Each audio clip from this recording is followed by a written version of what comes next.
We are at 10 games now with 7 home, 3 away for your Philadelphia 76ers. And then that's the end of the regular season, and the focus will surely be on the NBA draft lottery. Welcome to the PHLY Sixers Pregame show for a home game. So that means Rich Hoffman, Devon Givens, Bree with you, all of you in the chat. We appreciate it as always. Great to be with you on this Wednesday where the 76ers kick off a 3-game homestand. And once again, that's 3 of the 7 that they have remaining at home from now into the end of the season in April, and 3 more road games as well. We have a lot to talk about with the 10 games, the mission going forward with these final 10. The starters, as always, and we'll get to our pregame picks here on the show. Rich, good to see you, man. It's been a while. 6-game road trip. It was a long one. 1-5 on the road. A success. It was a success, except for they did win that one game. I will say the one game that I really wanted to talk about that I was bummed that we couldn't be here for, that Houston game, that was a banger. Yeah. I really enjoyed that one. The rest of them, not so much. Yeah, up by 25, 27, something in that game. Houston makes a big-time comeback. They go into OT. Grimes is getting double-teamed like he's like Steph Curry 5 years ago. It was unbelievable. Yes, he was. So, yes, Lee Ning in the chat says, my popcorn is ready, because that was our thumbnail for the graphic to start the show off.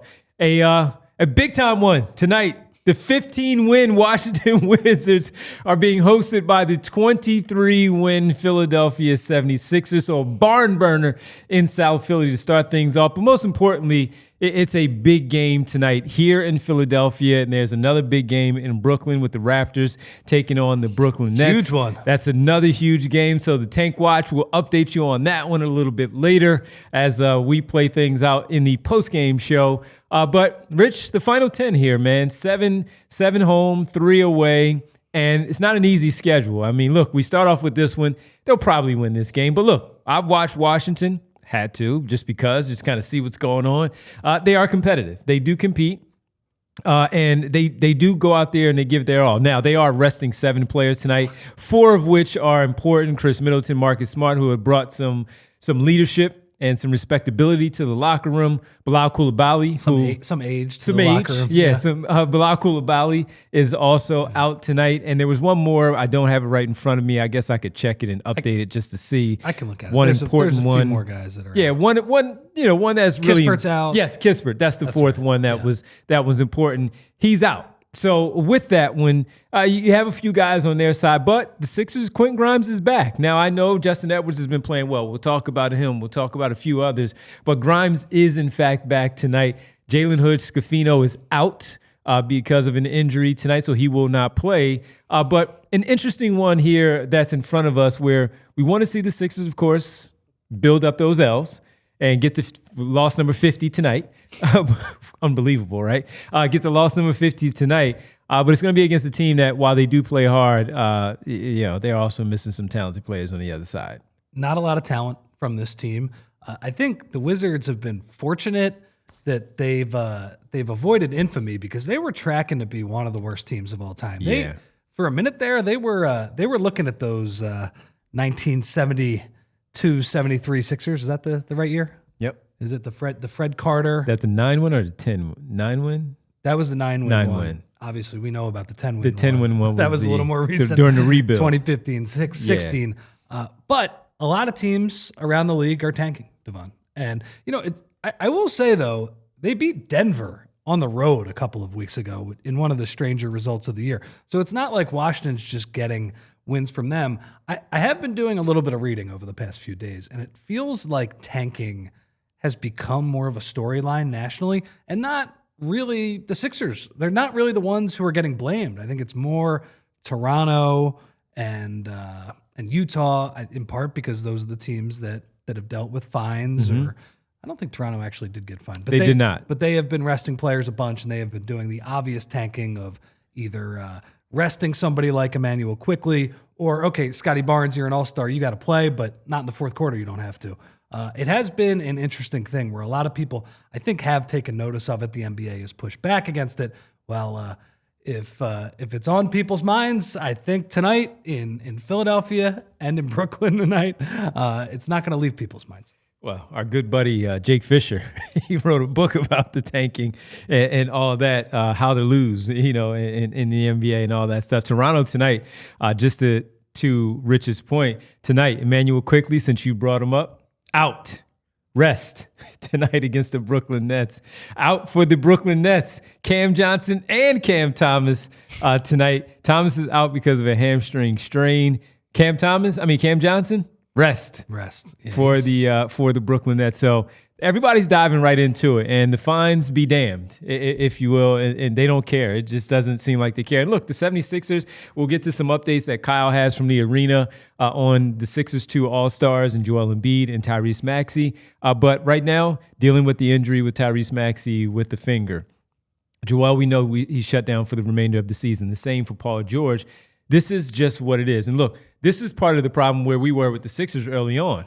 We knew that they couldn't compete. We knew that even if they snuck in there into the play-in tournament, even if you squinted hard enough like Daryl Morey asked you to do, the ultimate goal at the beginning of the season was they set it themselves, as they always do, is to win a championship, not to get in the play-in tournament and see if you can compete. So as things started to really play out and we saw what this team really was for this campaign, how it all started to just spiral out of control, the right thing for them to do, which we asked for very, very early, was to really look at this particular scenario of closing out the remainder of the season. It may not be the case, Rich, if things weren't a top 6 protected. No. If it was top 10, like we talked about the other day, I think they would probably naturally fall in that top 10, and you'll be okay with securing a player in that range or using that pick and maybe using that as trade bait. But for totally where they are right situation. now, it's because of the top 6 situation. Well, it's also, too, I think my old colleague, John Hollinger, he put this well, I thought,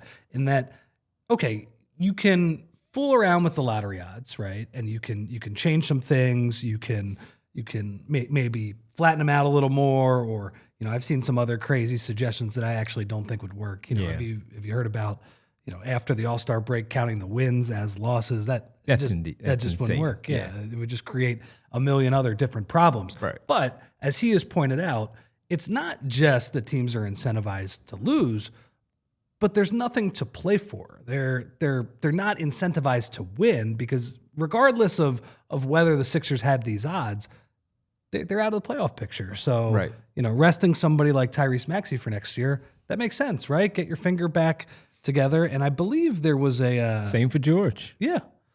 Yeah, absolutely. And I believe there was a tweet from Kyle, as you said, that Maxey has been, I think he's been working out on the court, is what Nick Nurse said before the game. There you have it, right there. Bree has it for you. Thank you, Bree. And that it is totally a pain tolerance thing. Kind of feel like don't tolerate that pain. No, there's no need to tolerate that pain. Get some workouts in, see if you can get yourself back there together. And do that, sure, get yourself together. And just to be clear, it says Maxey is, quote unquote, working out on court, end quote, and is wearing a splint after being seen by a specialist. Another quote, totally a pain tolerance thing, as Rich just laid out. So yeah, continue to tolerate that pain by just working out and taping your finger up when you're sitting on the bench, wrapping it up, whatever contraption they have on his finger while he's working out. Continue to do that, because there's no need for any star player to come back in a meaningless final 9 games now after tonight. There's zero reason whatsoever. No. Also, I think to continue the trend of Nick Nurse saying something at the podium and it not turning out true, I believe the last pod we did a couple weeks ago, I believe he said after that game, that last home game, I honestly forget who they were playing at this point, but he said, okay, Tyrese is expected to come back on this road trip. Well, he didn't play on the road trip. And that was part of the ace temperature heat. What is it called? Cool. The heating up because the seat is a little hot. Yeah. Because they're finally figuring it out. And I think Kyle and Derek put that along with the idea that they shut down Grimes, at least for the back-to-backs. Tonight's not a back-to-back, so he is going to play tonight. Yeah, it's fine. Like, They are so close to, once you get to those last 3 or 4 games, like I think the NBA is not even going to look at this stuff. Unfortunately, Devon, their next 3 games are kind of their high leverage tank games, right? As you mentioned, the schedule's not very easy down the stretch. There's a lot of games that they're probably just going to lose even if they go all out. Now these next three though, Miami, who's playing like absolute doo-doo right now, Did get a win last night. Washington and Toronto, the big one on Sunday night. Tankapalooza. See, we had put it at 4 too, Rich, because we even said it before you went on the break because of the 6-game trip that the New Orleans game was also a big one. But New Orleans just went out there. We keep underestimating these teams and thinking that, and what happens? New Orleans goes out there and blows them out in the end. Washington, maybe the Sixers, they're a 15-win team, but they do compete. As I said, they gave Toronto a run on, Wednesday, on Monday in the game that they played. I was watching it at home while Kyle and Derek were doing the pre and post that night with Bree. And yeah, Washington was competing with Toronto. I'm sitting there like, Toronto, what are you doing? Just win the game. But Washington, they go at it. So this is going to be an interesting one. I think it's going to be close. I do think it's going to be one of those closer ones. Now, Smart and Middleton did play in that one. Koulibaly did not play in that game. Kispert, I don't remember if he was out there all that much, but those two did for sure. Also, Bub Carrington is also out tonight. I thought that was one that I did miss. He's been playing better recently. He's been playing better. Was it him or you gotta hope you get good Jordan Poole tonight. Oh, launch all of them, but be under control, please. Launching those shots. Maybe I'm wrong about Jordan Poole is never under control. It's Keyshawn George. I'm sorry. Okay. Who is now available. This is weird because it says not with team, but they have him listed as available. I don't know what that one means on that one, but so maybe he's out. Jordan Poole is not going to be under control, but maybe the shots go in. Yeah. Right? Yeah. Because when he's bad, it's like performance art. It's as bad as it gets. 7 turnovers, bad shots. But again, he's very explosive, very skilled. Hopefully he just finds a way to get some buckets. Maybe you get a good Alex Sarr shooting night. Been shooting the ball a little bit better post All-Star break. Still not the most efficient player. He reminds me he's a different sort of player, but just considering where Washington is at the rebuild, kind of very early stages, he reminds me a little bit of Nerlens in that they just throw him out there and he doesn't have a lot of help and he doesn't really know exactly what he's doing. Big, skinny defender, rim protector, all those things. Now he can shoot it a little bit from the three-point line, but a couple years away from actually being a good basketball player, good NBA basketball player. I do like what Atlanta did, though, in shifting to Risha Shea as their number 1 overall pick. That was the right choice for them. Yeah, he's been playing really well. He's been playing really well. There's been a lot of talk recently about, forget what pod I was listening to the other night, and they were talking about the 2024 NBA redraft already. I know which one you were looking at. Yeah. And they were talking about it. There are guys like Risa Shea and Stefan Castle who are playing and they're healthy. I do like that Jared McCain is pretty high up there. Did they still have him? I think they had him like 4th or 5th. Now, I think part of the reason they had him 4th or 5th in the redraft was because he just hasn't played in a long time. I think he might even be better than that. That speaks to the volume of what he did in those 19 games that he played. I mean, he was playing for a forgettable team anyway.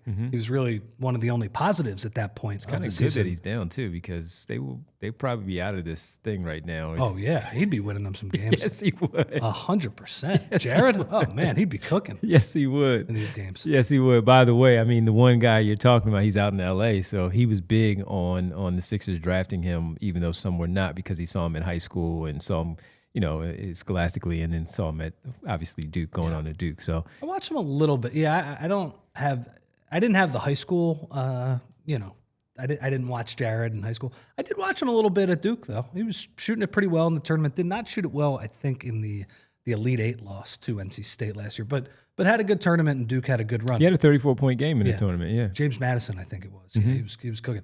So, question for you: have you been watching the tourney at all this past weekend? 100%. Yeah. Yeah. Here's a question, because this was like the big topic, the big debate topic on Twitter and Reddit and all those things. What did you think of the Derek Queen drive at the end? The travel? Yeah. I thought he traveled. Yeah. But in that spot, it was so fast that they just missed it. Perfect take. And I also don't really blame the ref that much too. No. 2 thoughts on that, because it's funny. I was watching, I'm going to put him on blast a little bit. I was watching with my girlfriend's dad, and he's kind of one of those super old school basketball fans. So he just thinks there's a travel every 5 minutes.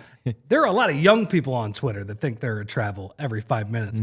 I will excuse him because he watched at a time when, the rules were a little bit different. I get that. the young people that are just looking for travels all the time. Come on, what a miserable way to watch hoops. You can say it was a travel. Yeah. They just missed it. And in that spot, you kind of just let it go. It was happening very fast. Very fast. Number one, there is no gather step technically in college basketball. There is a gather step. You can watch a game and you would have to wipe, I mean, we're talking 70, 80% of the drives off the board if it wasn't called. He was about a split second away from getting his foot down on the floor before he gathered on that one. No way are you making that call in no time.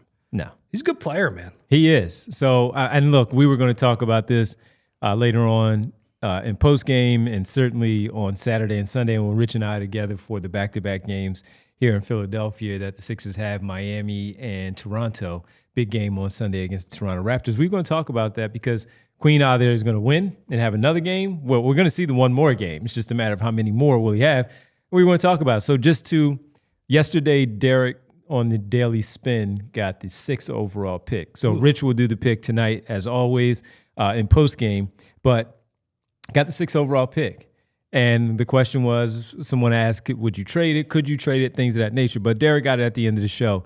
And we were discussing of where we were at basically 5 and 6 with Yakachonis and Derek Queen jumping up over some of the other guys, specifically the guards and Knipple and Derek Queen just moving up into that spot. How do you view Queen, having seen him during the year, but even watching him even more closely during the tournament and even on that shot where that's a center in that game, taking the ball at the top of the key, going to his weak hand, fading away, not squared up. Incredible shot, and he makes it. So, but that said, is he a center in the NBA?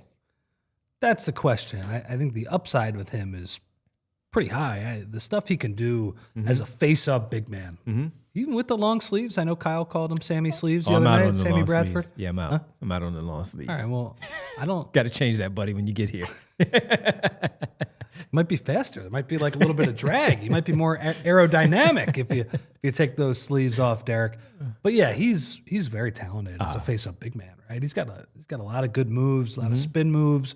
Can finish with both hands. He's one of those right-handed players that really likes to go left a lot as well. He's really good. The question comes on, like, where is he guarding in the NBA? So what do you do at 6? Do you consider him at 6? Do you at least consider him absolutely. At 6? Yeah. And if they did pull the trigger on him at 6, you understand why? Because he's talented. Yeah, definitely. I think who else would be there? Nah, Jess, got to get on him about the sleeves, man. What do you think about Take Malawak? the sleeves off. Or Malawak. Malawak, less offensive-minded. That's why he drops down a little bit more. Yeah. Well, it's hard just because you don't know what is going to happen with Joel, but he's pretty talented. He is talented. If he's going to be able to make threes, I think this has a chance to be a pretty good draft. Also led by Cooper Flagg, who you would think unbelievable wouldn't go under the radar just because he's playing at Duke. He's the white kid from Maine. He's got this crazy story.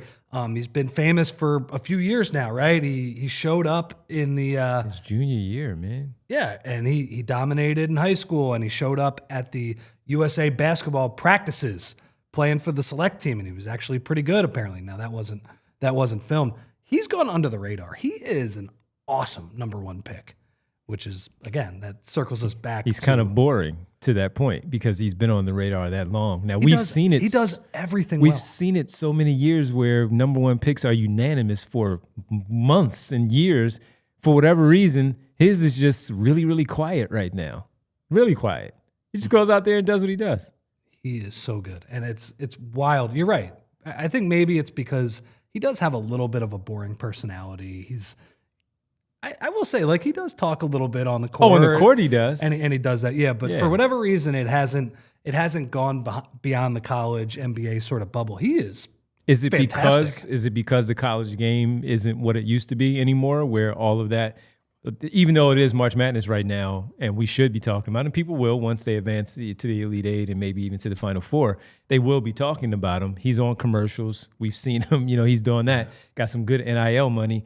And then people were talking about him staying in school, all that. We've already shot that down. He's not staying in school. But is it because of college being a little bit less, the exposure is not what it used to be? Probably. And the guy I would compare him to just as a one and done at Duke is Zion. And Zion had the dunks, right? He was the viral sensation that even if you weren't crunching tape and watching every Duke game, you weren't watching Duke play Virginia Tech on a Wednesday night in January, you still would open up Twitter or TikTok and you'd see Zion do something crazy. Now, Flag is capable of some pretty big dunks in transition, but you're right.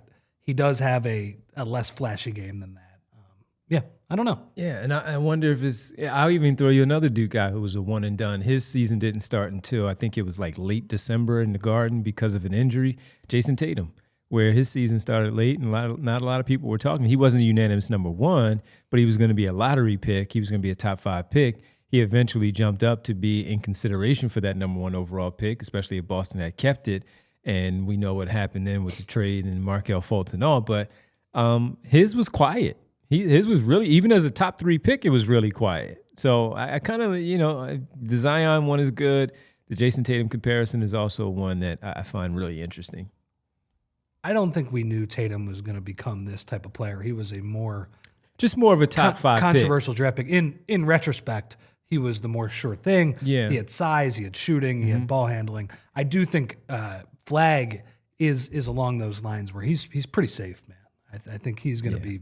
He's going to be very good, but even if it's one of his lower end outcomes, he's going to be pretty darn good anyway. And at some point, we'll talk about Flag and the situation here. While we've said just drop him into the lineup, he fits. But yesterday we talked a little bit about even Ace Bailey, where you have a player like that, controversial and for what he is on the college level. But that would be a fun one. We'd be debating that one. Oh yeah, but I asked the guys yesterday, and I'll even throw it to you, which is the fact that the environment of Ace Bailey, but look at the environment with Cooper Flag. How good would that be for him, a playoff team that's supposed to be a playoff team next season again, despite this terrible, terrible season, the environment that he falls in versus Charlotte, Washington, Utah, with all due respect to those 3 franchises in those cities, this is totally different. I think looking at this Sixers roster, and again, we don't know exactly what it's going to look like next year on multiple fronts, frankly. If you look at Ace Bailey, he's going to be a pretty controversial prospect. I don't mind his fit with this current Sixers nucleus, right?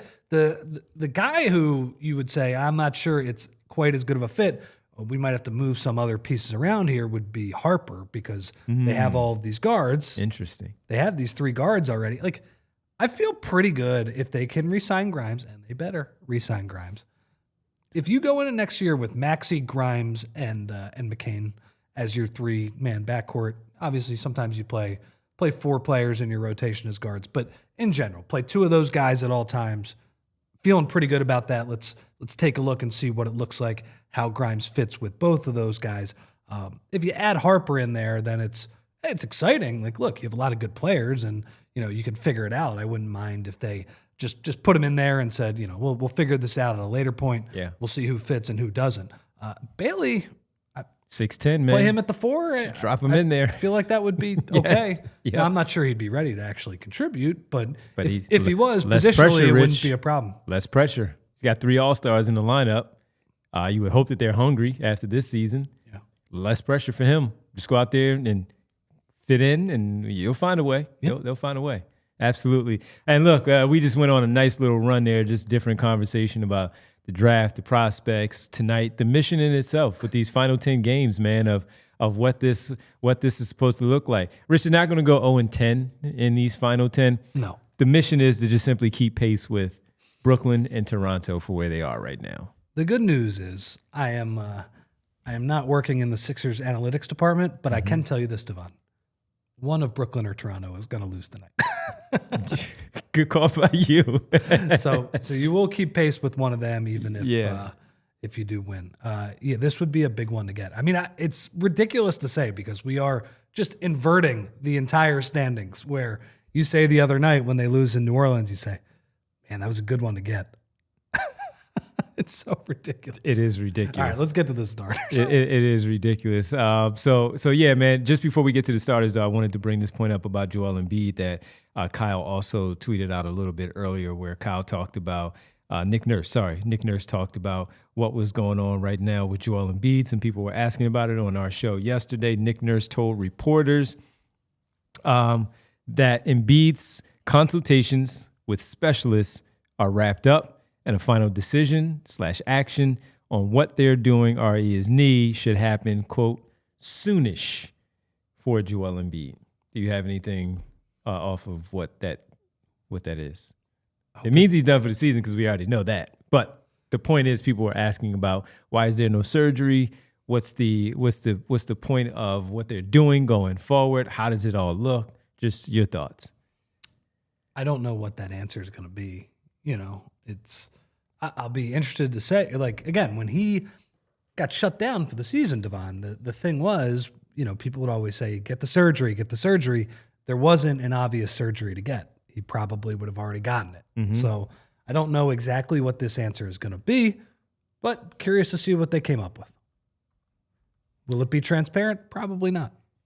No, that's been the message all year, non-transparency. Judging this franchise and the history of how they have treated the injuries for this specific player, my guess is no. But, you know, if they have some sort of procedure that is not at the front of mind for most medical professionals and people who study NBA injuries, we'd love to hear it. Yeah, no question about it. So as we look at that, as we see how all of that plays out for Joel Embiid, it's probably still going to be a while. So soonish might mean April. So get ready for taking their time on giving you an update on that one. What we do know and what we do hope right now is no Joel Embiid, no Tyrese Maxey, no Paul George going forward. Just let it be what it's going to be. And I will ask you one more before we get to the starters. They did not bring back Chuma Okeke, who played pretty well, Rich, in his time here. But they did bring in PJ Wheeler as a 10-day contract. PJ Wheeler, just to give you all the info for people who don't know, PJ Wheeler is a guard. 16 starts in the G League with the Texas Legends, Maine Celtics in the 24-25 season, averaging 15 points, 5.6 boards. He did have a career-high 35 with 4 made threes in that game against Mexico City on the 8th of February, one of his 2 30-point games this season. He's a New Jersey native, and I think this is his first NBA run. He did play summer league with the Timberwolves in 23, tallying total 14 points according to the Sixers and 8 rebounds. And he will also wear number 36. So we're in strange season where these numbers, again, continue to get in the way. But Philip Wheeler. Huka Doncic says, show of hands, who knew PJ Wheeler was a basketball player before today? My hands are not up, Huka. There you go, Huka Doncic. So that's where we are at this time of the season. I thought Chuma played pretty well. I agreed with what Kyle and Derek said. If you can bring him back on an Exhibit 10, a training camp deal, see if he can make the roster. Bring him back.